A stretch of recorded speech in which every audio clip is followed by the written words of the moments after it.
Seigneur, ce soir, nous avons les yeux fixés sur toi. Et nous voulons sincèrement que tu nous parles ce soir. Que tu disposes les cœurs. Afin qu'au travers de cet enseignement, quelqu'un puisse se réveiller de son sommeil. Et que les déviances qui commencent à s'observer s'arrêtent au nom de Jésus. Éternel, grand Dieu, grand roi, nous voulons sincèrement que ton règne vienne au milieu de nous. Que les principautés, les dominations, les esprits méchants dans les lieux célestes qui se promènent dans de pareils lieux reçoivent le feu au nom de Jésus. Que l'interprète et moi soyons connectés à l'Esprit Saint. Que notre pensée disparaisse et que la pensée du Saint-Esprit nous soit communiquée. Seigneur, ceux qui sont arrivés fatigués, chargés, fortifie-les. Touche tout un chacun de nous. Et que au travers de cet enseignement, nous puissions encore reconsidérer nos voies et aller dans la direction que tu veux. Merci parce que tu le fais. Au nom puissant de Jésus-Christ, nous avons prié. Asseyons-nous. Bien-aimés, bonsoir. Que la paix et la grâce de notre Seigneur Jésus-Christ soient avec nous tous. Que Dieu nous fortifie et qu'il nous donne que notre esprit soit calme afin de recevoir la parole de Dieu.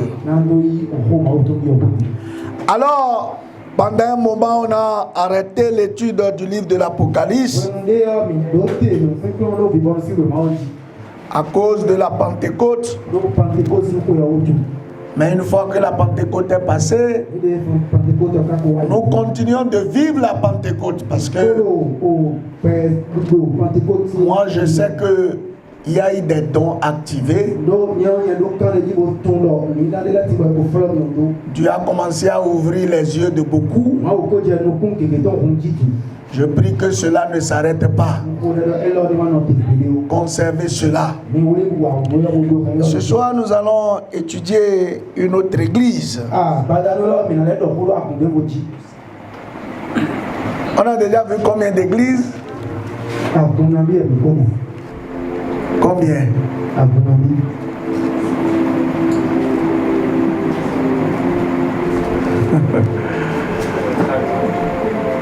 On a vu déjà 4 églises. Frère, je vais vous dire une vérité. La seule chose qui sort un homme d'une situation complexe,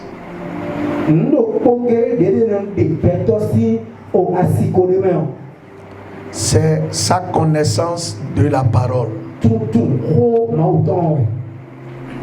Jésus avait prié 40 jours, 40 nuits.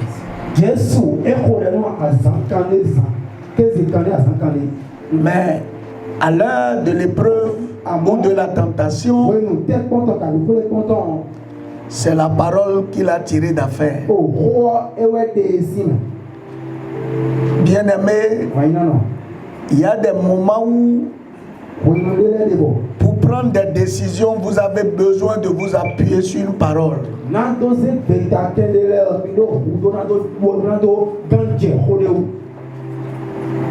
Mais si vous négligez la parole, ça sera difficile. Que Dieu nous aide à ne pas être des auditeurs oublieux,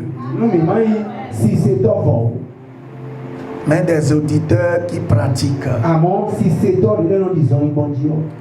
Nous avions déjà étudié 4 églises.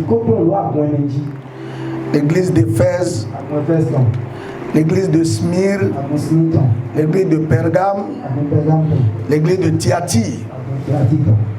Et là, nous voulons étudier aujourd'hui la 5e église. L'église de Sardes. Cette église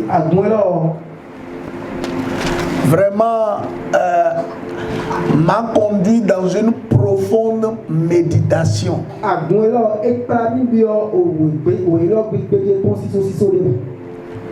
Nous les hommes, nous jugeons sur l'apparence. Mais l'apparence peut nous tromper. Voilà ce qui fait que l'église de Sardes m'a fait beaucoup réfléchir, parce que quelquefois vous pouvez voir quelqu'un et le taxer peut-être de païen, alors que devant Dieu il est en bonne condition. Vous pouvez voir quelqu'un le taxer de chrétien, alors que devant Dieu c'est un pire païen.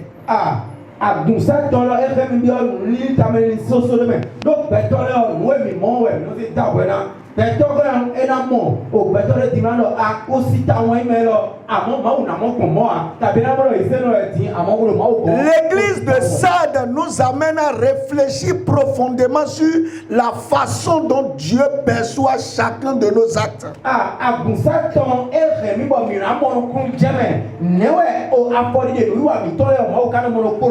Parce que Dieu, lui, voit au travers des actes ce qui est la base.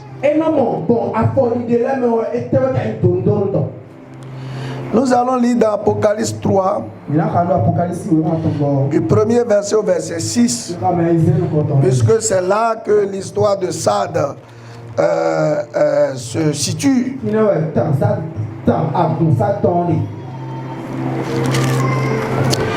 Qui se lit comme suit. Écrit à l'ange de l'église de Sardes.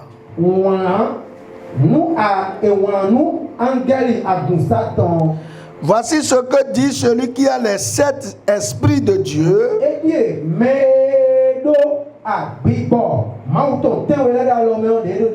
et les 7 étoiles. Je connais tes œuvres. Je sais que tu passes pour être vivant.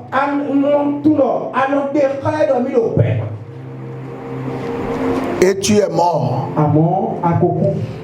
Sois vigilant et affermis le reste qui est près de mourir. Car je n'ai pas trouvé tes œuvres parfaites devant mon Dieu. Rappelle-toi comment tu as reçu et entendu, et garde et répands-toi.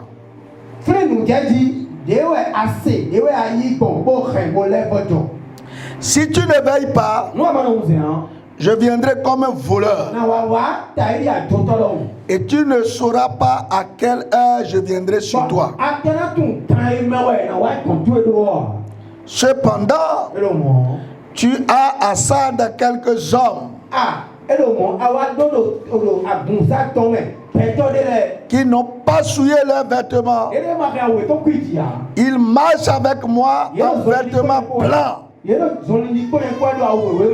parce qu'ils en sont dignes.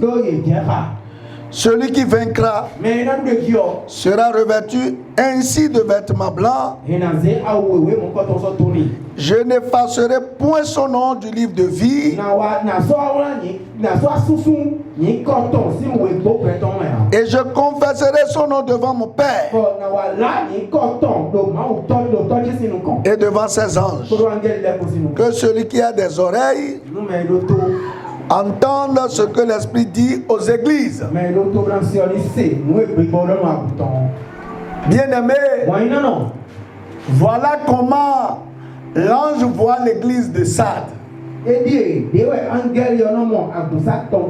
où Jésus-Christ, qui se représentait comme ange, ou bien qui parlait à l'ange pour que l'ange parle à Jean, voilà comment il regardait l'église de Sardes.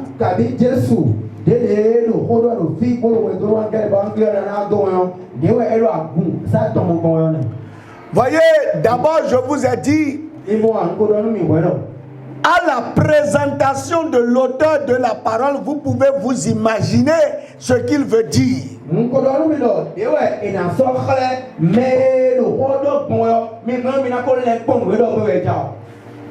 il se présente ici comme celui qui a les 7 esprits de Dieu et celui qui a les 7 étoiles.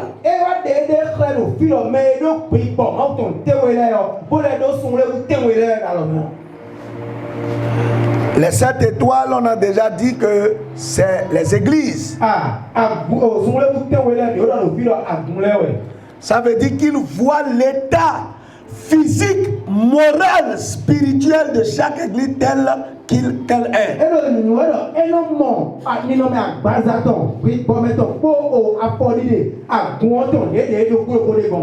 Donc il commence à dire à cette église, moi je sais tout ce qui se passe. Parce que vous avez une apparence trompeuse. Les gens vous voient, ils croient que vous êtes de véritables chrétiens, mais vous, je sais que vous n'êtes pas de véritables chrétiens.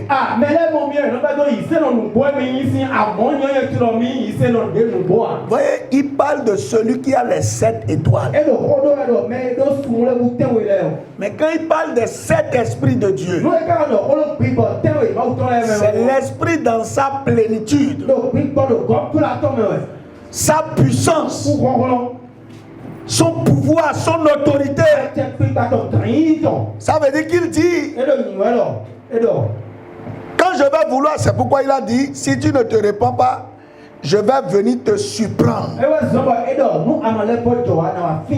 comme un voleur. Avis à ceux qui banalisent la marche avec le Seigneur ce soir. Les gens viennent à l'église et ils pensent qu'ils peuvent tromper les hommes de Dieu. Tu peux tromper les hommes de Dieu, mais tu ne peux pas tromper Dieu. En fait, Dieu donne un temps pour que l'homme se ressaisisse, afin de revenir sur le droit chemin. Sinon, l'homme sera surpris. Voyez, souvent, il y a des choses qui se passent à l'église, on se dit, mais comment? Ce frère, cette soeur, il est pourtant zélé, elle est pourtant zélée, mais pourquoi c'est à lui ça arrive? Est-ce que vous savez la vie qu'il mène en cachette? Je vais vous dire une chose ce soir. La façon dont le Seigneur vous regarde déterminera son intervention dans votre vie.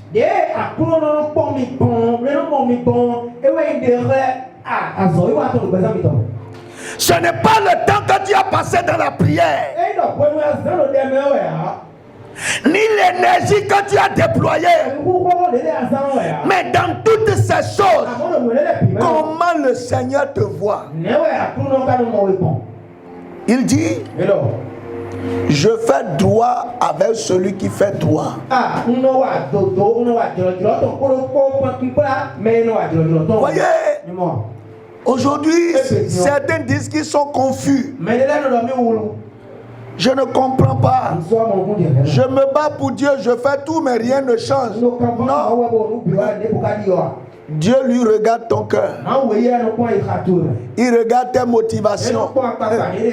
Il sait que parce que tu veux quelque chose maintenant, tu fais semblant d'être docile. Mais frère, tu peux tromper un homme, mais tu ne peux jamais tromper Dieu. C'est pourquoi il dit, je suis celui qui a les 7 esprits de Dieu. Rien n'est caché. Et quand je vais agir, je n'ai pas besoin d'aller demander permission.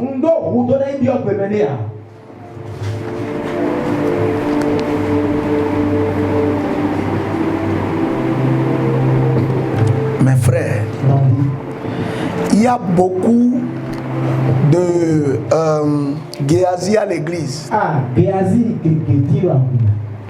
Il y a plein de Géasi aujourd'hui à l'église. Qu'est-ce que Géasi a fait? Géasi suivait son maître. Et puis il y a un lépreux qui est un général de l'armée syrienne, qui est venu voir Élisée pour poser son problème.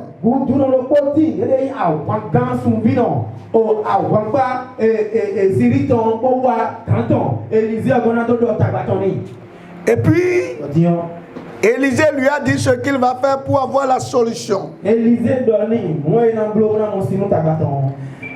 Alors il a fait, et le résultat était patent.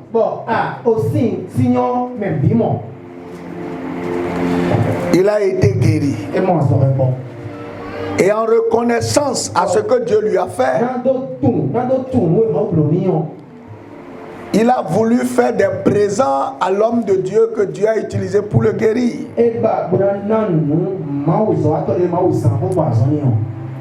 Et puis, l'homme de Dieu a dit non, je ne veux pas.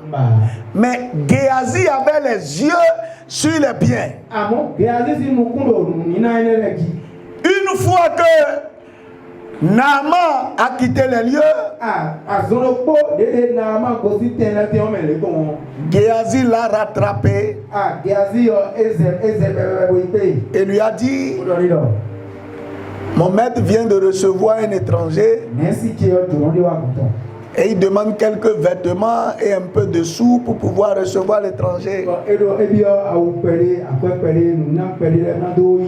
Avec empressement, Naaman lui a remis les choses. Et il les a pris. Et il est allé les camoufler. Il y a beaucoup de chrétiens Géasi. Ils vivent dans le péché caché. Ils sont dans l'interdit caché. Tant que vous ne les avez pas arrêtés, ils vous feront toujours le saint. Et quand il est revenu, Élisée a dit: où étais-tu? Vous voyez, sa réponse même, c'est ça même qui m'a fait réfléchir. Il dit: ton âme est vivante. Ton serviteur n'a été ni à gauche ni à droite. Regardez, il parlait à Élisée pour l'endormir, comme les réponses que les chrétiens donnent. Oh, avec tout l'enseignement que vous donnez là, qui va oser? Oh, c'est dans ça tu es.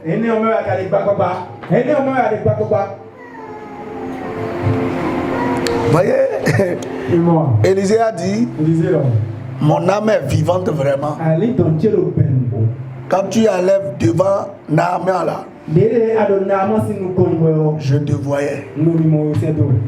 Quand tu prenais là, mon âme t'a vu. Maintenant, que la lèpre de Naaman tombe sur toi et ta famille.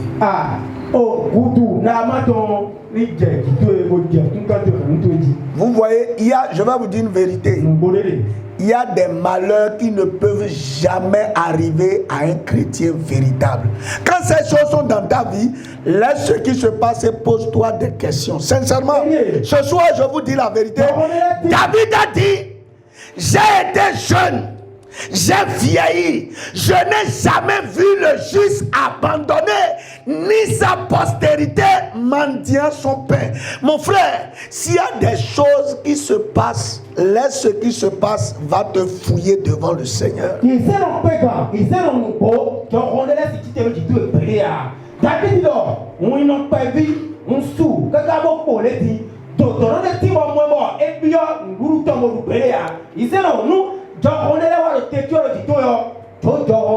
Après que Jésus soit allé à la croix, la honte n'est plus pour un chrétien. L'humiliation, non. Bien-aimé, nous devons nous poser des questions sérieuses. Tu échoues dans tout ce que tu entreprends. Mes frères, comment Dieu voit tes voies? La Bible déclare, quand le Seigneur approuve les voies d'un homme, il dispose même favorablement ses ennemis pour lui. Bien-aimé, comment tu as ce Jésus que j'ai là? Ce Jésus que j'adore. Et tu dis que toutes les portes sont fermées. Ah non. Le moment est venu pour que nous puissions rentrer en nous-mêmes et nous poser la question: comment j'adore le Seigneur? Comment est-ce que je marche avec le Tout-Puissant?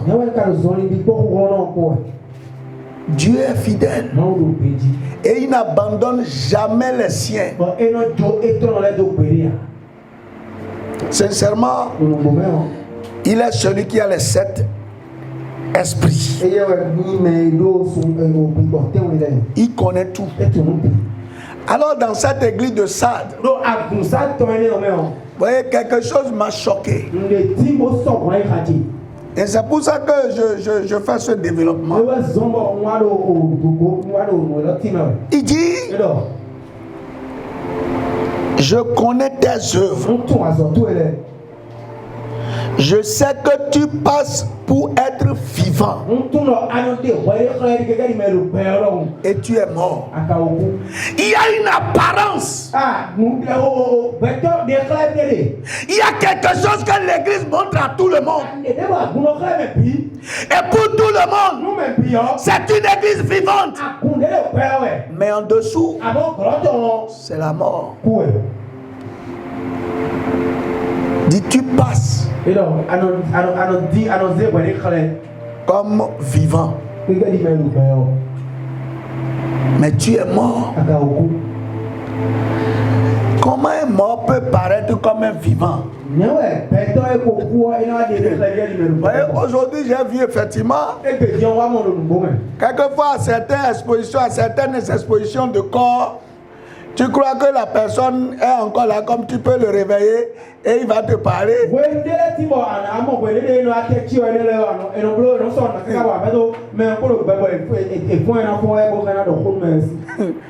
L'église était comme ça. Les fidèles étaient comme ça. On les voyait. Tout le temps la Bible à la main. Ils ne parlent que par la Bible. Tout le monde les croyait comme étant des hommes engagés. Mais il dit, pour Dieu, ils sont morts. Et maintenant, Jésus parle à l'ange de l'église, c'est-à-dire au pasteur de l'église. Il lui dit: sois vigilant. Parce que toi-même, il ne faut pas te laisser entraîner. Pour que toi-même, tu sois dans le rang des morts, croyant que tu es vivant aussi.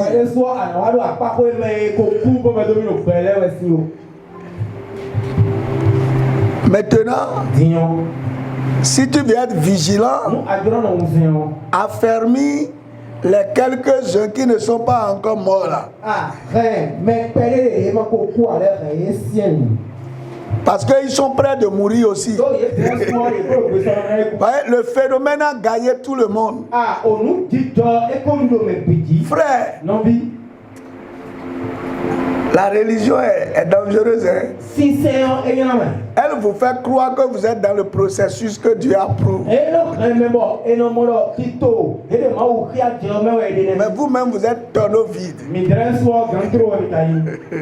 Est-ce que vous savez que quelqu'un peut faire des miracles, peut prier, même peut bien prêcher sans avoir la vie de Dieu?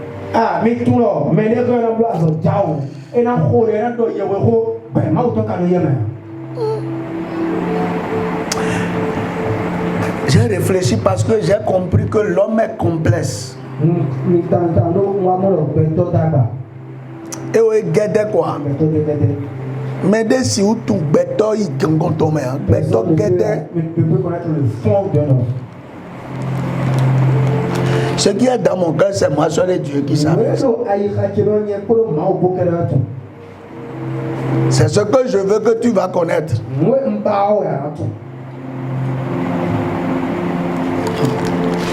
Et il dit, c'est dit que j'ai regardé tout ce que tu fais là. Rien n'est parfait. Vous vous rendez compte que par exemple quelqu'un se lève, il est là à 7 heures et il travaille, il se bat jusqu'à 19 heures. Et Jésus dit, ce que tu fais là, ce n'est pas parfait.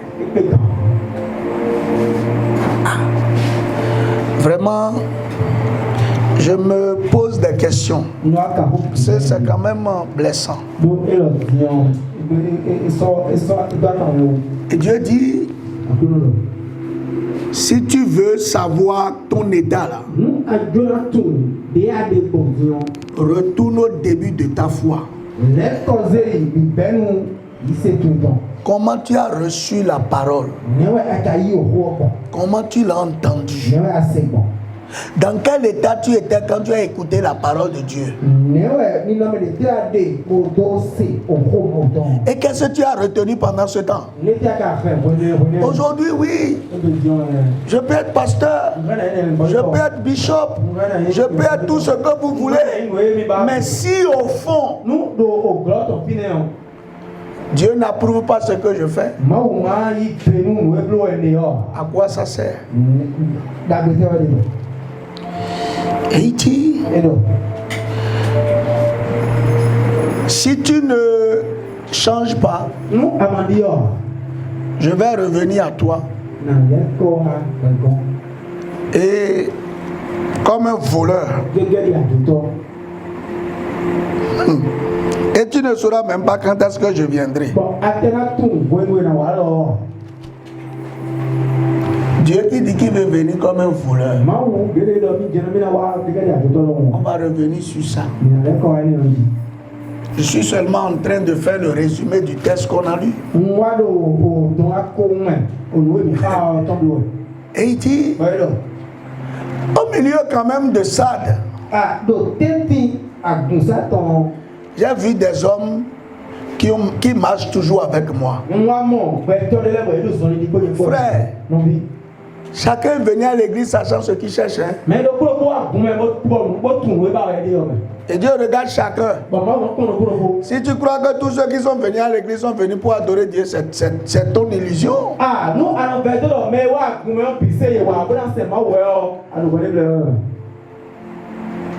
Mais Dieu lui fait là. C'est pourquoi on dit qu'il a le Saint-Esprit de Dieu. Il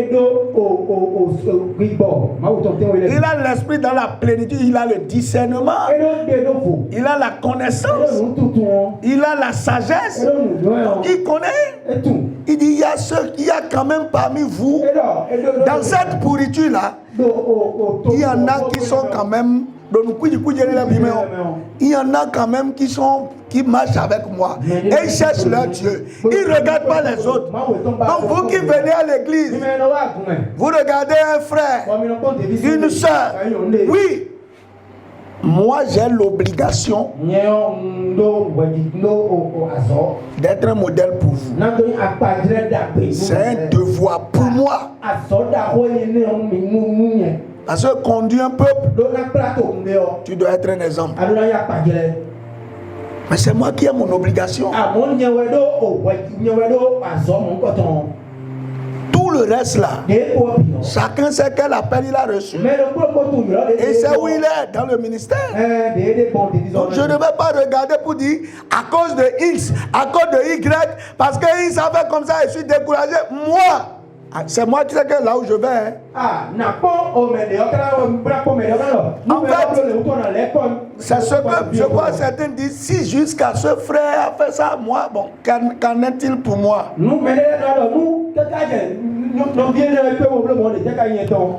frères, J'ai vu un frère un jour. Il était moniteur à l'église. C'est lui-même qui m'a dit ça. Hein? Pourquoi Dieu a frappé. Il avait un enfant mongol. Jusqu'à 2 ans. Et je le connaissais dans la foi. Je l'ai connu dans la foi.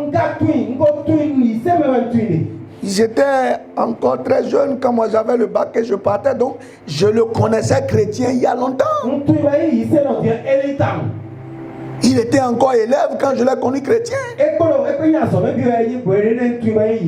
Je crois que quand moi j'avais le bac, il devait passer de la 6e en 5e ou 5e en 4e. Donc c'était ça. Je devais avoir 5 ans au moins sur lui. Et ce jeune, je l'ai croisé avec un enfant dans cet état. J'ai dit, frère, comment cela a pu arriver dans ta vie? Parce que je te connaissais chrétien jeune, mais il était seulement un fréquentateur d'église.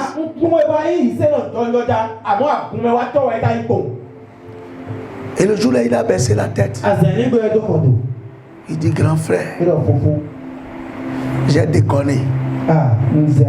Quand on dit que le Seigneur va frapper, quand le Seigneur dit qu'il va venir comme un voleur, les gens croient que c'est de la blague. Ce que je te dis là, c'est autant de la grâce là. Ça ne fait pas encore 7 ans ce que je t'ai dit.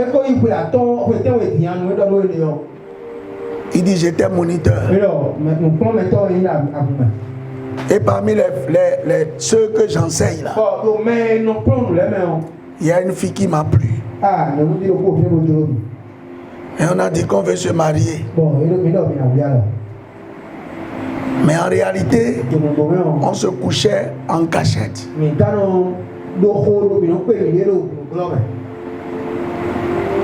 Et jusqu'à on nous a fait le mariage comme ça. Personne ne savait. Mais les yeux de l'Éternel regardaient. Quand ils ont fait le premier geste, c'est ça. Je crois qu'à l'époque, l'enfant avait 4 ans. J'ai regardé les yeux de l'enfant là. Et on le mettait toujours au dos. Vous voyez, quand je l'ai regardé, mes frères, c'est plaisir de combien de temps? Et en tout cas, depuis 4 ans que je l'ai vu, il traînait cette croix là. Si jusqu'à aujourd'hui l'enfant la vit encore, il va continuer à traîner ça. Est-ce qu'il peut faire d'autres enfants avec ça là? 7 ans toujours comme ça. Tête qui est grosse comme ça. Et tout le reste, c'est que les os ne sont pas affermis. Vous pensez que c'est vous dribbler les pasteurs? Là où je suis là, je ne dribblerai personne. Je sais que j'ai affaire avec mon Dieu. C'est pourquoi je vous dis, si tu veux être chrétien, sois chrétien. Si tu n'es pas prêt, il faut quitter. C'est mieux pour toi. Le Seigneur dit, je vais venir comme un voleur. Là, quand je vais venir là, tu sauras de quel bois je me chauffe. Il y a certains. Voyez, si quelqu'un regardait ce moniteur là, que c'est son modèle, le jour où tu apprends ça, donc ta foi est finie. C'est ce qui est arrivé à beaucoup.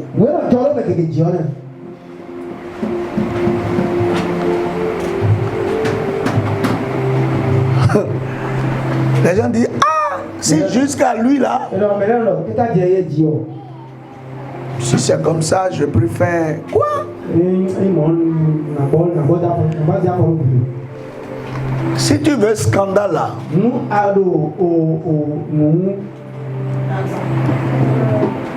c'est-à-dire que nous pas jamais c'est ou ba.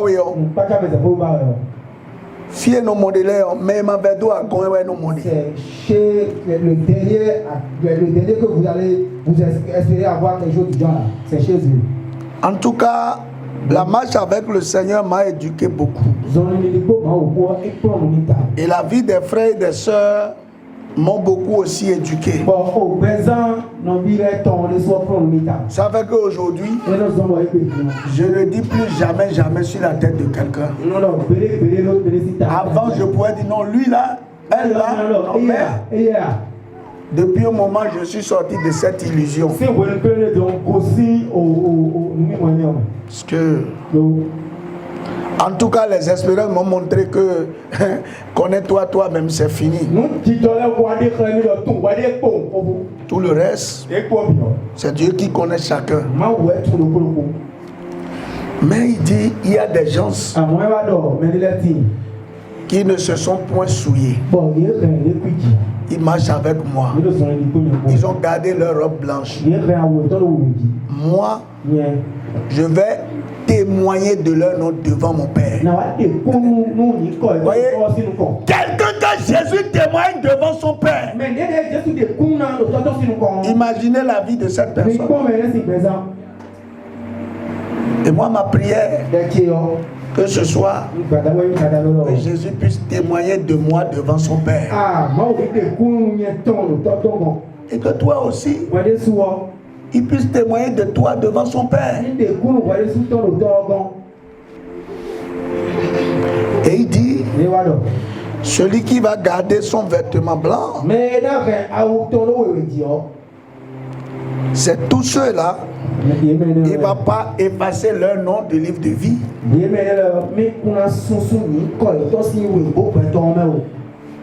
Et il demande à tout le monde maintenant d'écouter ce que l'Esprit dit aux églises. Ok. Il y a des choses que vous ne pouvez pas comprendre si vous ne rentrez pas dans le contexte. Pourquoi Jésus disait que l'église de Sardes se passe pour vivant alors qu'elle est morte?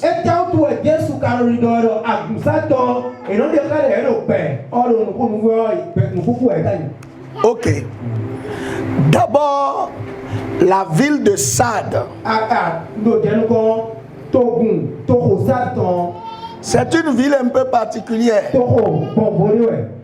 Aujourd'hui, c'est une ville qui se situe en Belgique, au Luxembourg.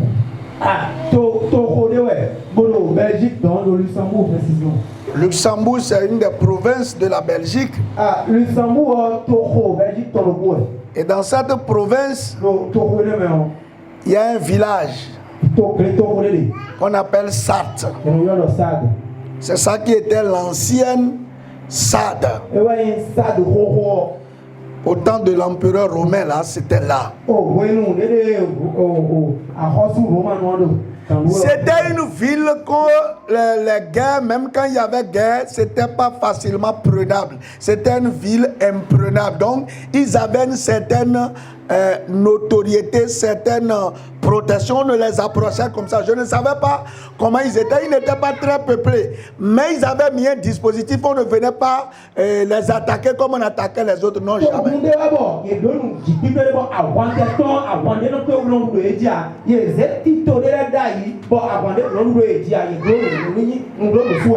Et donc,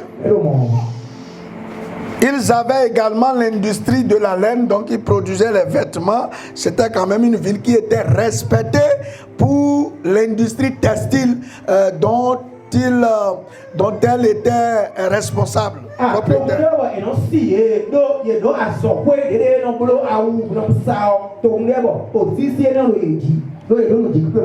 Mais pendant la période là, où Jean leur écrivait la lettre, dans toute la région, l'église avait pris une autre tournure. L'adoration de Jésus n'était plus simple. quand l'empereur s'est converti Dede empereur wa yi se yo. et que l'église et l'État se sont confondus, Dede agun polo a toko de wa fere wa. la politique est rentrée dans l'église. O toko ni lo wa bi wa gun. Et donc à cette époque, Ko wenu ne o. on ne donnait plus l'autorisation à tout le monde d'avoir accès à la parole de Dieu. E so na droge be pi bo na mo kro je ko mo to ma. Parce que No les religieux ou les autorités religieuses voulaient qu'on les respecte à la place de Dieu. Ils étaient comme les dieux de l'époque. ah o nous comptons les o kan we kan le o e no ba nu e si ye e ni ze e no wa nu ba nu bi na ze e no te ma o to me e no ta yi ma o lo. Donc, au moment où l'accès à la Bible n'était pas donné à tout le monde, dans cette zone, les gens étaient libres. Quand ils ont reçu l'évangile, de méditer la Bible, de fouiller toute la Bible, donc ils avaient une connaissance de la Bible. ah we ne de o bíbélì e na se ko ma o to ma o yi kon fe o nu me bi o do apapọ̀ to apapọ̀ re o ye gra e no tiro ko ma na pe je bíbélì kon na mo tun bíbélì na ka bi ra kon. Donc ce qui fait que Jésus disait qu'ils se passaient comme vivants, mais ils sont morts. Tout ce qui devait se faire, les gars allaient pour voir si c'est dans la Bible. C'est que quand quelqu'un dit qu'il y a quelque chose à faire, est-ce que c'est ce que la Bible a dit?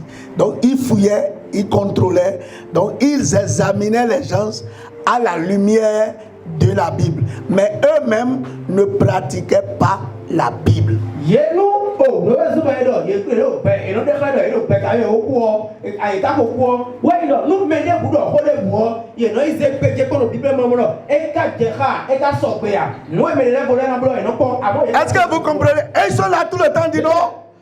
Il faut voir, est-ce que c'est conforme à la parole de Dieu? Est-ce que c'est ce que le Seigneur a dit? Oui. Mais eux-mêmes là, ils ne vivaient pas l'enseignement de la Bible. C'était de grands théoriciens de la Bible. Quand tu les écoutes parler de la Bible, tu diras que vraiment, ils sont parfaits. Mais à la pratique de la parole, zéro. C'est pour ça que Jésus disait, il se passe pour vivants, alors que dans le fond, ils sont morts. C'est des chrétiens non régénérés. Il n'y a pas la transformation intérieure. Il n'y a rien, aucun fruit de l'esprit dans leur vie. C'est ça le problème.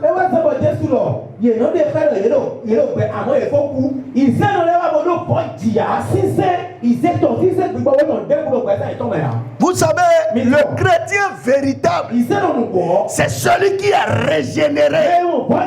Il y a une transformation interne. Ce n'est pas seulement la parole. Non.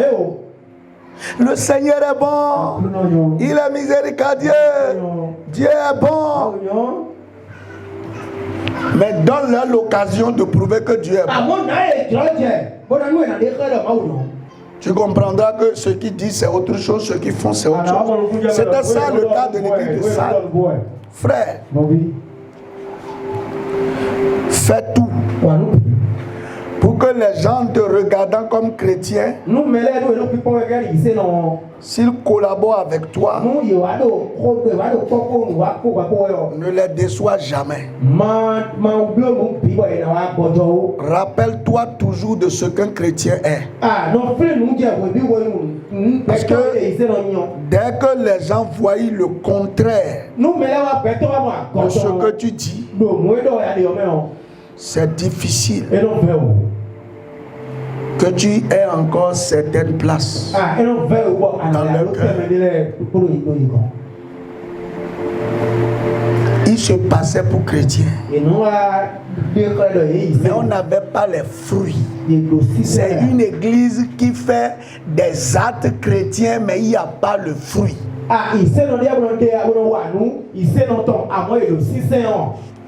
Je vais vous donner quelques exemples.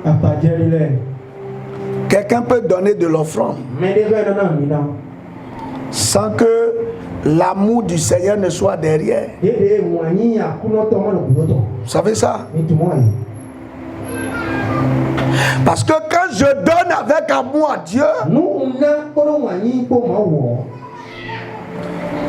Je ne veux pas que quelqu'un remarque ce que j'ai fait ou pas, mais ce qui m'importe, est-ce que Dieu est content de moi? Je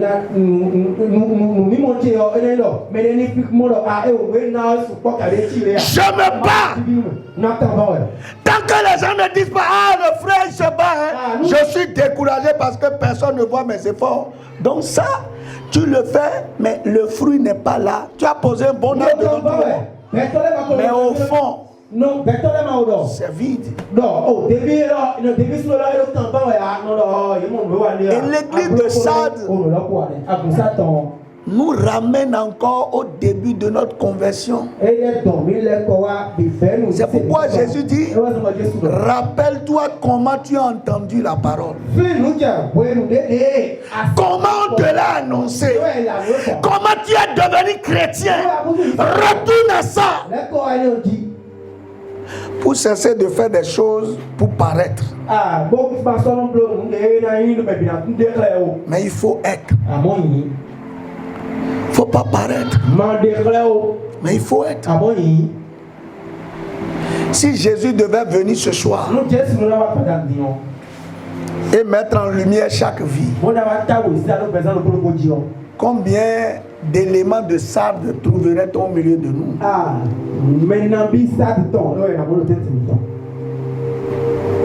Voyez, le Seigneur insiste pour montrer, dit, il y en a qui ont leurs vêtements blancs. Voilà. Est-ce que ça dit que Jésus parlait de leurs vêtements qu'ils portaient là? Non. C'est du caractère. Jésus, le vêtement, c'est le signe du caractère. Le caractère que les gens développaient était en harmonie avec la parole de Dieu.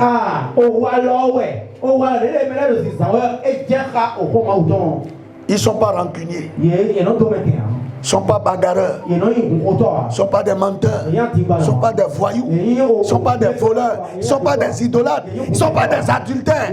Dans leur caractère, on ne voyait rien de reprochable par rapport à la parole de Dieu.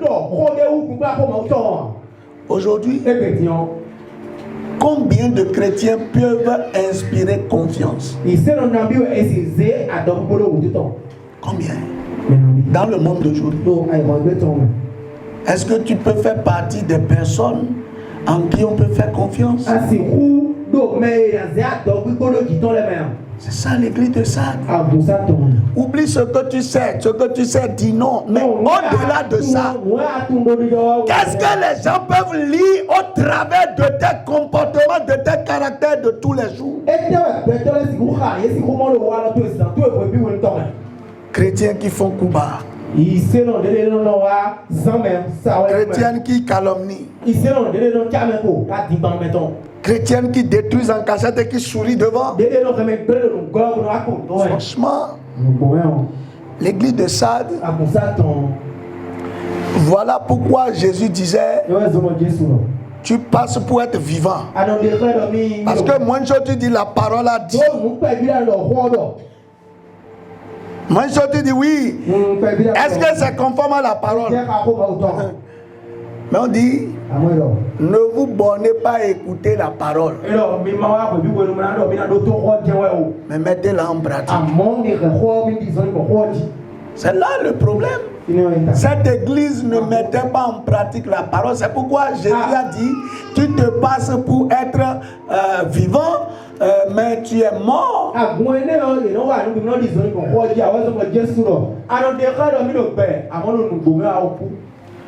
Mais il y a un avertissement. Il dit bientôt, je vais venir comme un voleur. Voyez, quand même, voyez l'image là. Jean 10 dit quoi? Que le voleur ne vient que pour faire quoi?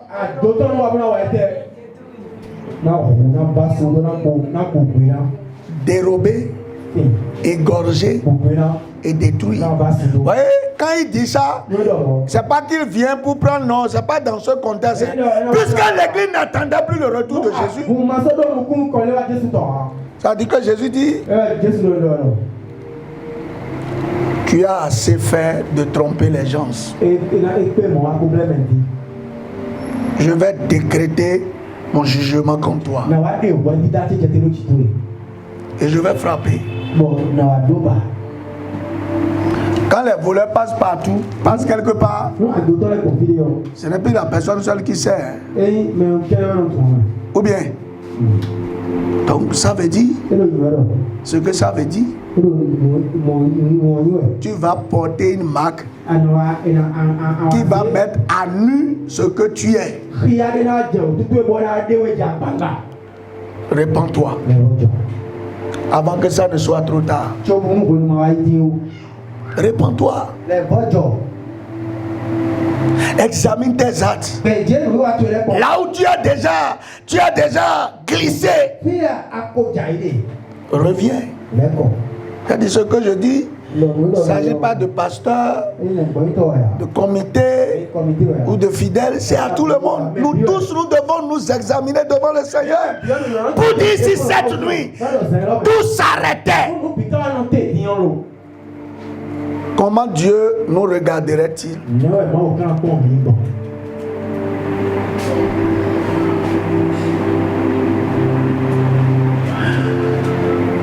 À Sardes, Jésus leur disait, il viendra comme un voleur. Mais au milieu de ça, il encourage une partie quand même. Ceux qui s'efforcent à vivre la parole de Dieu. Et quelquefois vous vous efforcez, mais votre effort n'est pas visible. Les hommes ne peuvent pas savoir. Mais Jésus sait. Et aussi bientôt, il va le faire savoir aux autres. En quoi faisant? Il va témoigner de vous. Il va témoigner devant son Père de vous. Et les gens vont voir un changement dans votre vie. Je dis à quelqu'un ce soir, courage. Ne désespère pas. Ne relâche pas. Personne ne voit ce que tu vis. Personne ne sait ce que tu traverses. Mais le Seigneur dit, il va parler de toi bientôt à son Père. Et ta situation va connaître un changement. Ton nom va être écrit dans le livre de vie. Là où il ne sera plus jamais effacé, il y a encore de l'espoir. Si après 38 ans, quelqu'un peut encore marcher, si après 90 ans, une femme peut concevoir, le temps n'est pas encore parti. Persévère. Ne relâche pas. Dieu va te renouveler. Comme l'aigle. Tu iras loin. Et loin encore. Si tu persévères. Nous devons faire beaucoup attention pour ne pas être l'église de Sardes. Et s'il y a des choses de ça dans nous, nous devons tout faire pour nous en débarrasser. Ce soir, l'église de Sardes nous intéresse, nous interpelle tous à plusieurs égards. Tu passes pour vivant et tu es mort. Ce que tu révèles à tout le monde là, est-ce que c'est ce que tu es vraiment? Cette réponse, c'est toi et Dieu seulement qui pourrait savoir la véracité. Mais ma prière pour nous tous, pendant que nous avons encore le temps, répentons-nous. Remettons notre vie en ordre pour que le Seigneur témoigne de nous devant son Père et que notre vie reflète un témoignage et non une désolation. Que Dieu nous bénisse et que sa grâce abonde dans nos vies au nom de Jésus. Amen. C'est ce que je voulais dire de l'église de Sardes. Et comme vous le savez, si vous avez des apports ou des questions, c'est le moment. Oui, Élie.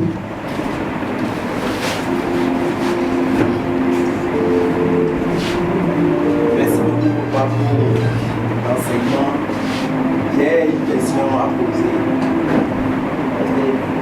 Les explications que vous avez données sur l'église de Sardes m'ont rappelé.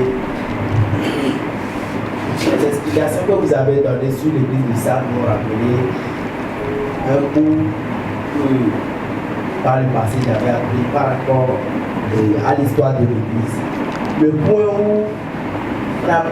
vous avez dit que les autorités romaines, c'est-à-dire les autorités administratives s'étaient converties, les officiers romains s'étaient convertis et leur arrivée dans l'église a facilité la chute de l'église là. C'est cette partie-là qui m'a rappelé l'histoire de l'église que j'ai étudiée là. Ce que je voudrais savoir, est-ce que c'est à l'époque de cette église-là que l'histoire de l'église-là a notifié la création ou l'existence du catholicisme et du protestantisme?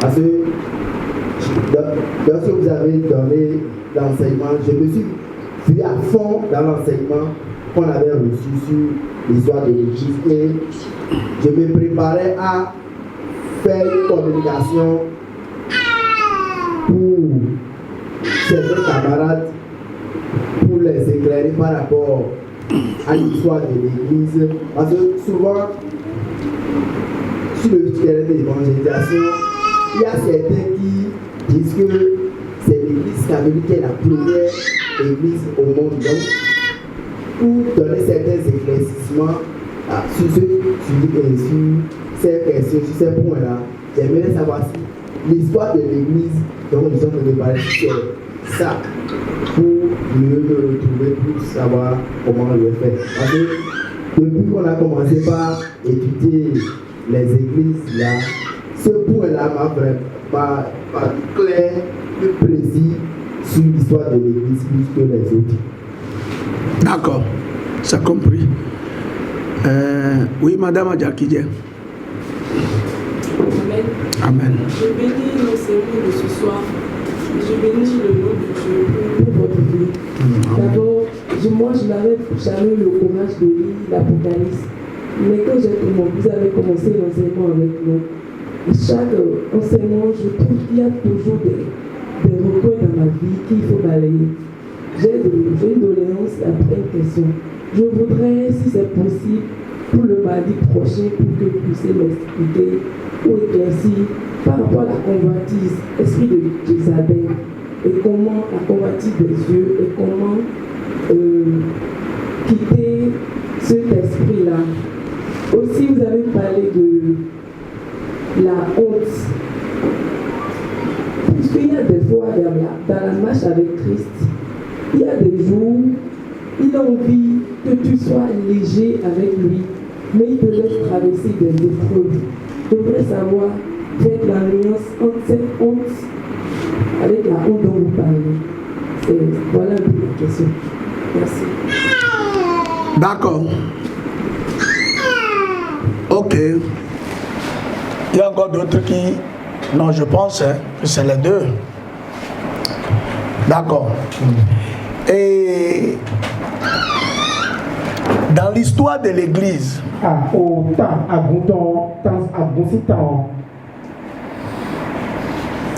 il faut reconnaître que après les apôtres et dans l'évolution de l'évangile, Rome étant la capitale du monde à l'époque,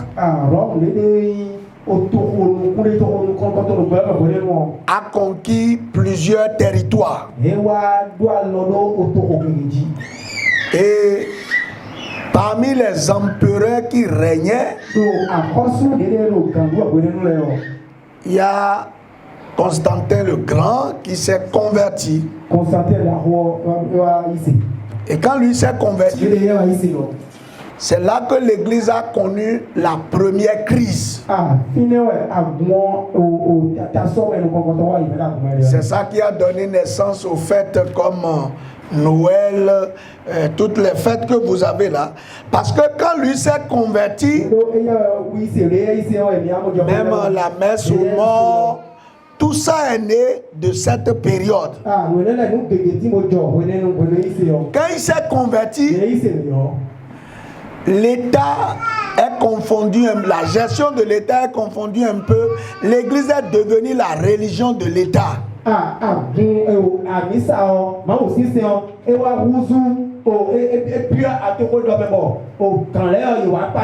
que pour que tu sois bien vu par le roi, il faut aller dans son église. Par l'empereur, il faut aller dans son église. Donc,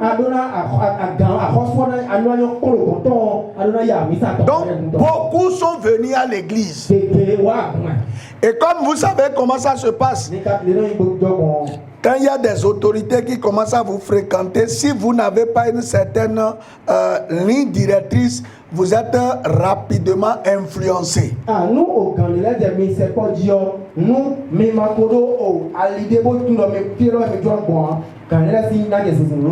et donc les gens ont voulu, parce que c'était le paganisme, vous savez, les empereurs qui étaient venus avec Constantin le Grand, ils érigeaient des statues en leur nom et on adorait, on les adorait. Ils étaient comme un dieu qu'on célébrait dans tout l'empire. Vous avez vu que quand on parlait des autres églises où Satan a mis son siège, on avait dit que si tu n'adorais pas l'autel de Constantin le Grand à Babylone, si tu ne le faisais pas, on te tuait. Donc les gens, il y avait cette terreur. Donc quand lui est venu, on a voulu que, vous savez, les autorités, ceux qui entourent l'autorité, veulent toujours que l'État conserve le pouvoir. Donc on a voulu ramener à l'église les pratiques pour que le roi ou l'empereur soit toujours vu comme un homme important. Et d'ailleurs, c'est ça qui fait que jusqu'à aujourd'hui, voyez, il y a des dénominations où le chef suprême est vu comme le représentant de Dieu sur terre.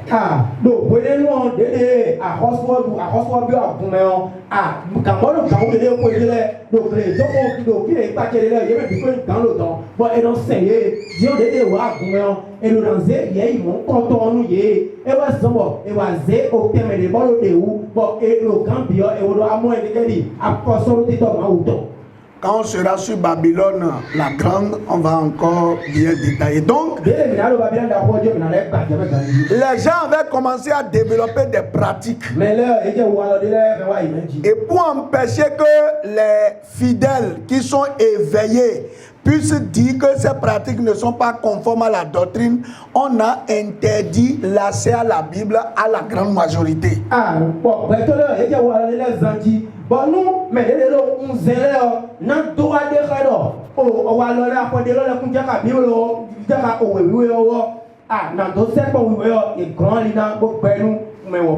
Par exemple, si on vous explique comment le culte aux morts, la messe qu'on fait aux morts est née, vous allez comprendre que l'Église voulait construire et on voyait comment on allait vraiment trouver des ressources. Et quand ils ont fait la psychologie, parce que vous savez, normalement, avant d'être pasteur ou dirigeant religieux, tu fais non seulement la théologie, tu fais la philosophie, tu fais la psychologie. Et donc, ils ont vu que les gens étaient attachés aux morts. Donc, tout ce qui touchait aux morts était vraiment très précieux. Donc quand on dit que, vous avez vu, même quand quelqu'un meurt là, tout le monde l'aime en même temps, ça fait pitié à tout le monde. Donc on a commencé à dire, si tu veux que ton parent soit bien là-bas, il faut commander les messes pour lui. Donc sinon, Quand les messes finissent, Dieu le jette encore là-bas un peu. Donc, ça fait que les gens ont commencé à donner beaucoup d'argent pour que les messes ne finissent pas.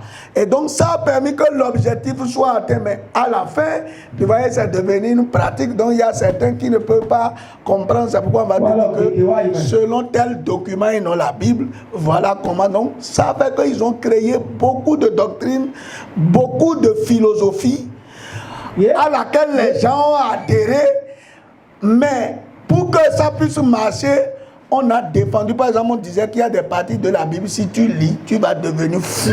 Donc c'est comme ça qu'on a fait pour empêcher les gens. Et dans ce contexte-là, il y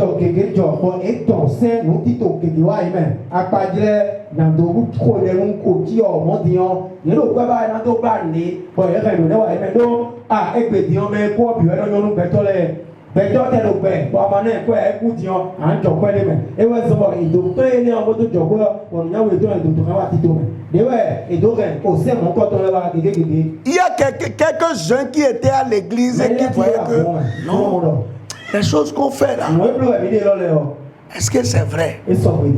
Et c'est là où ils ont commencé à lire la Bible. C'est ça les protestants. Et eux, c'est le groupe de John Wesley qui ont commencé. C'est ça les protestants qui sont considérés comme un peu les révolutionnaires. Donc, tu vois, des gens. Et puis Martin Luther, lui, il est venu pour réformer. C'est-à-dire que dans le protestantisme, les gens avaient voulu un peu dévier. Lui, il est venu pour ramener sur la saine doctrine. Et donc, quand vous voyez la ville de Martin, n'est pas très loin puisque lui il est allemand, et quand vous voyez Luxembourg, le village là, c'est entre la France et l'Allemagne. Quand vous regardez sur la carte, donc il était de cette zone. Mais les témoignages ont dit que bien que lui-même il faisait la réforme, il n'était pas convaincu de la transformation intérieure. Lui-même, il n'avait pas une paix intérieure. Il n'était pas impacté vraiment par la parole. Il avait encore des doutes en son sein. Donc, c'est de cela, vous voyez, c'est pendant cette période que l'église de Sade fait partie des réformateurs. Donc, tout ce qui se fait, toute pratique doit prendre pour appui la Bible. Tout ce qui se fait à l'église concernant Dieu doit avoir trait à la Bible pour aller un peu contre l'église première qu'on appelle aujourd'hui, comme les gens le disent. Donc, pour aller contre l'église là, ils disent si quelque chose n'est pas dans la Bible, c'est faux. Vous avez compris un peu? Voilà un peu le contexte. Et maintenant, même des protestantistes, des réformateurs, il y a maintenant les évangéliques. Maintenant, des évangéliques, il y a eu les pentecôtistes. Parce que c'est plusieurs branches, c'est plusieurs évolutions. Les évangéliques, eux, ils sont beaucoup plus pour les évangiles, la bonne nouvelle, rendre la nouvelle accessible. Mais les pentecôtistes, parce que dans les évangéliques, tous ne croient pas à l'action du Saint-Esprit aujourd'hui. Parce que dans ça aussi, il y a eu aussi des problèmes. On va faire l'histoire de l'église pentecôtiste. Parce que pour que vous connaissez la branche à laquelle on appartient, là, comment c'est arrivé, les problèmes aussi qui sont liés à cette église. Parce que les églises pentecôtistes sont les églises les plus mal organisées aujourd'hui.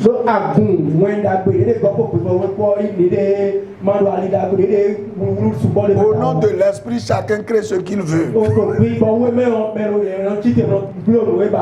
Comment on peut, tu vois, c'est là les déviances. Comment on peut laver des gens, on rase les gens, on rase les parties intimes des gens pour dire qu'on est en train de les délivrer à l'église. Comment c'est possible? Ça, c'est le cas avec les pentecôtistes. Vous voyez les pentecôtistes, c'est ça, c'est pourquoi c'est... C'est ça, non? Non, ça c'est le problème des pentecôtistes, ça. On a aussi nos problèmes. Oui, la convoitise, on va y revenir rapidement parce que comment cet esprit... Parce que c'est Jézabel qui est à la base de ça. Qui crée en vous. Vous voyez, c'est une insatisfaction. Vous voyez, ceci, ça vous plaît. Ceci, ça vous plaît. Ceci, ça vous plaît. Tout vous plaît. Mais ça vous plaît pour le paraître. Il faut connaître d'abord comment ça naît en soi afin de bien lutter contre ça. Donc, effectivement, mardi prochain, on va ouvrir une petite parenthèse sur l'esprit de convoitise. C'est un esprit qui est dans beaucoup. C'est ça qui fait que les pasteurs sont devenus escrocs. Il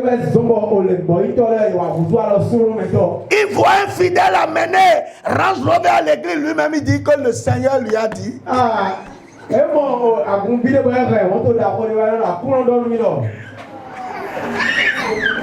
Que si vous voulez être béni dans cette église, vous devez payer le Range Rover à votre pasteur. Ça, c'est la convoitise. C'est ça que va dire. Oh, vous vivez dans de belles maisons et votre pasteur vit dans quoi? Et vous n'avez pas honte. Si le pasteur va changer de maison, de voiture, celui qu'il sait là, c'est lui qui pourvoit. Vous comprenez ce que je dis? C'est Dieu. C'est pas un homme.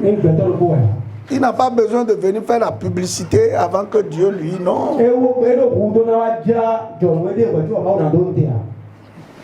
Aujourd'hui, il y a beaucoup d'incitations.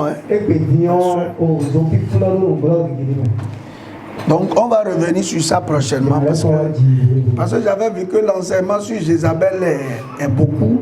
Il y a beaucoup de choses à dire. Et votre question d'aujourd'hui, c'était la honte. En fait, la honte dont je parle, c'est différent de l'épreuve par laquelle Dieu peut faire passer quelqu'un pour le déposséder de son moi.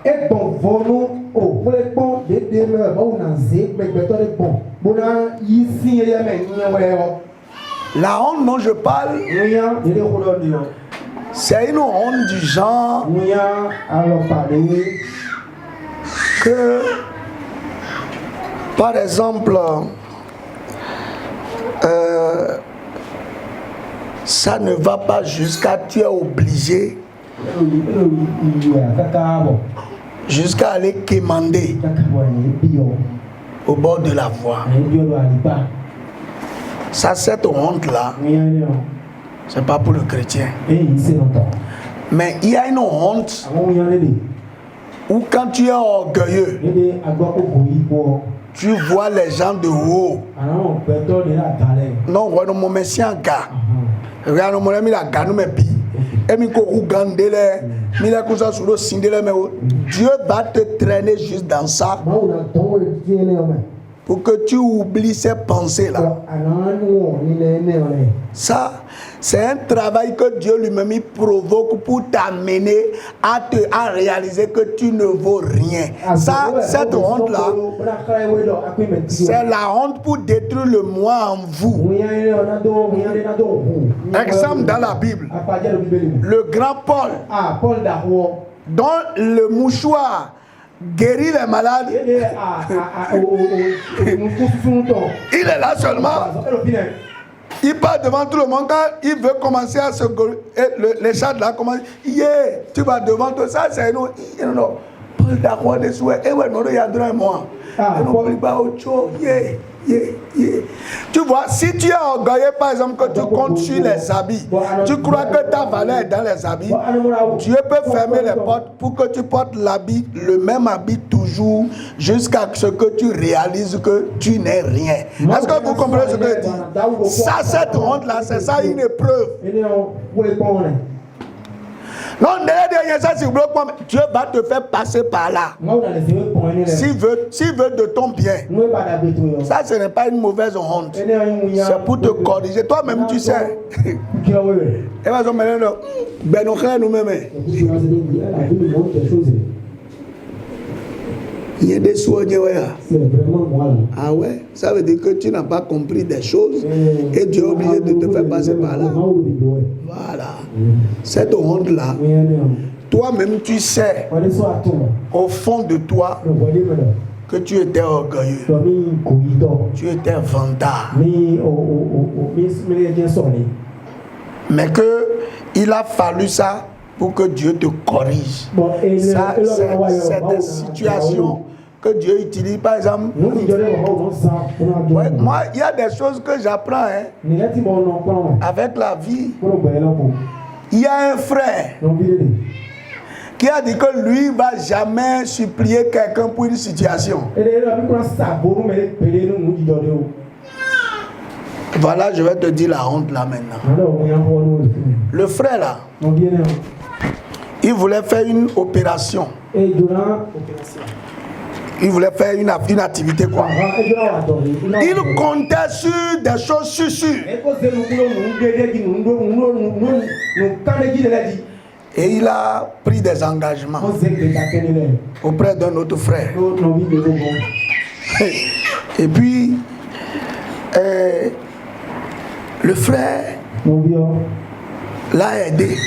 Quand le frère l'appelle, il ne décroche plus. Quand le frère l'appelle, il ne décroche plus. Il se foutait de l'autre. Et l'autre est allé au commissariat lui prendre une convocation. Et c'est le jour là, il m'a appelé. Et je lui ai dit, mais je n'ai pas compris ce problème-là. Avec un peu d'humilité, tu pouvais régler ça. Il suffit de voir ton frère pour dire, ne te fâche pas. Pardon, excuse-moi, on va gérer. Voilà ce que je vis. Et on n'en serait pas arrivé là. Parce que le jour là, l'autre frère était décidé à l'enfermer. Et moi je suis rentré et dit pardon. Et c'est quand il est parti, maintenant il m'appelle après pour dire l'orgueil n'est pas bien. J'étais orgueilleux, c'est là que je me suis rendu. Tu vois cette honte là, j'étais orgueilleux et je savais que non, j'allais régler cette affaire. Dieu a bloqué pour qu'il soit obligé de demander pardon. Parce qu'il n'avait pas appris ça. Cette honte là,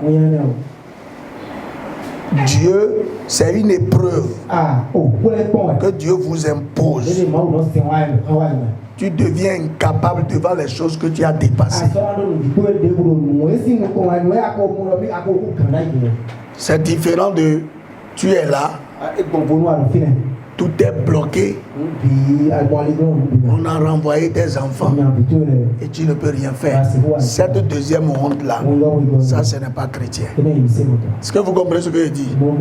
Une incapacité qui met à mal d'autres personnes, ça ne vient pas de Dieu. Quand Dieu veut gérer ton cas, il gère ton cas. Maintenant, si les enfants aussi sont arrogants, tu as ces moyens de les régler aussi. C'est pourquoi apprenons à nos enfants d'être modestes.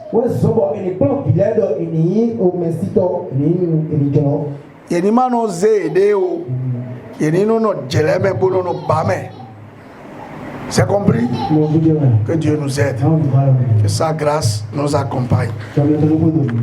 Au nom de Jésus. Amen.